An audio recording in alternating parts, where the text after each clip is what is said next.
On a de la matière, cette espèce de tutu qui est constitué à base de hopairo, c'est-à-dire ce roseau des marécages. C'est l'un des coups de cœur de la commissaire de l'exposition. Ce costume des années 90 est pour elle tout simplement incroyable. Incroyable aussi toute la diversité et la créativité des groupes de danse. L'exposition réunit principalement les grands noms du Heiwa, lauréats du grand costume.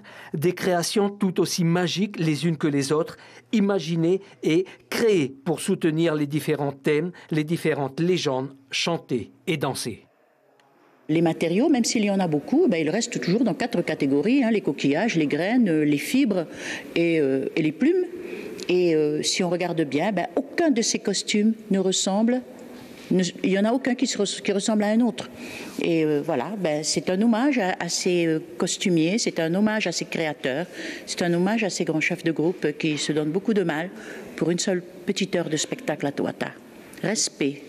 Près de 90 costumes complets sont présentés. De la coiffe aux parures de cheville, ils illustrent le parcours de chaque groupe de danse dans son évolution artistique.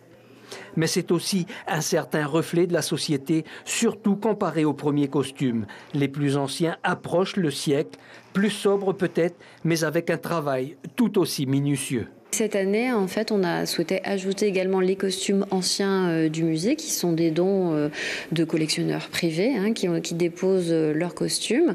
Et donc, on a la chance de pouvoir présenter 8 costumes anciens. Donc, le plus ancien date des années 20-30 et le plus récent dans cette collection des années 60. Donc, c'est une très belle opportunité pour le public de pouvoir les découvrir, puisqu'en fait, on ne les avait jamais encore exposés et sortis des réserves.